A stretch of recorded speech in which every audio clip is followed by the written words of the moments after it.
sticklers like that. They wanted their 2 squares and a clean fishbowl. Other than that, they were dream roommates. They were quiet, they never had a bad day, and when he needed a listening ear, they were there. As a reward for their patience, he pinched off some fish food, sprinkled it on top of the water, and as they greedily attacked the white flakes, he went back to the problem of his sister. The first thing he did was try her cell phone. No answer. He considered calling her house or his brother-in-law's cell, but if Allie hadn't worked up the nerve to tell Keith yet, that could be problematic. The message was less than half an hour old, which was about right, because his cell had fallen out of his pocket and gotten crushed in the surge to subdue the hostage-taker about an hour ago. A night owl, Allie never went to bed before 1 at the earliest, which meant she was almost certainly still up, somewhere, doing something. The possibility sent a shiver down his spine. Shit. "You are a pain in my ass," he said to the absent Allie, and turned on his heel, heading back out of the house and getting into his car. He would drive to her house in Arlington, some 15 minutes away, and if she hadn't yet broken the bad news to Keith, he would stand by her while she did. If she had, if Keith was as livid as he was pretty sure Keith was going to be, he would stand by her through that, too. Whatever it took. She was his sister. Blood's thicker than water. He could almost hear his mother saying it as she stood swaying from too much booze in the doorway of one of the succession of trailers that had been their home when he and Allie were growing up.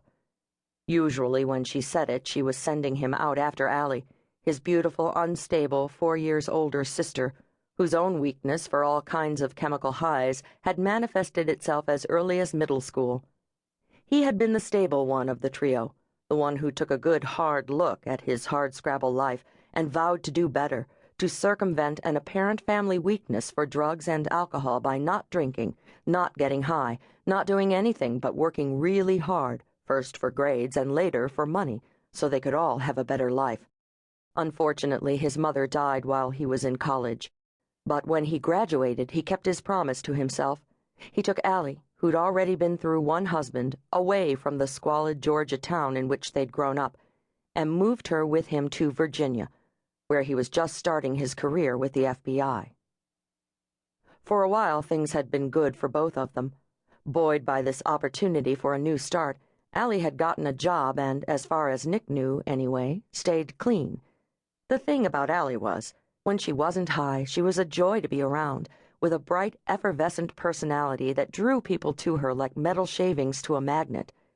She was also beautiful, a tall, slender, blue-eyed blonde with the delicate, elegant features of a model. It was through Nick that Allie had met Keith, a fellow agent some years above Nick in the bureau hierarchy.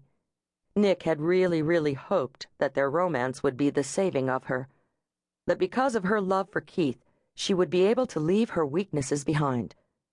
To his everlasting shame, he hadn't told Keith a word about her problems. How could he?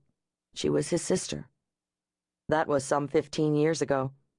Keith was family now, and to his credit had never once said to Nick, "Why didn't you tell me?" Because, of course, Allie, beautiful, fragile Allie, had worn down over the years. She had not been able to take the stresses of everyday life without what she called a little help.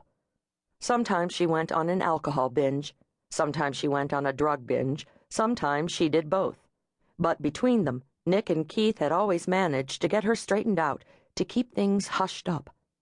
Just like he hoped, no, prayed, they would be able to do this time. When he reached the upscale Washington, D.C. bedroom community of Arlington, it was nearing midnight. His sister lived on a quiet street with big houses and well-kept yards, overhung with 100-year-old oaks. When Allie and Keith had bought the house, they'd planned on filling it with children. The children hadn't happened so far, but Allie, at 41, had not quite given up hope.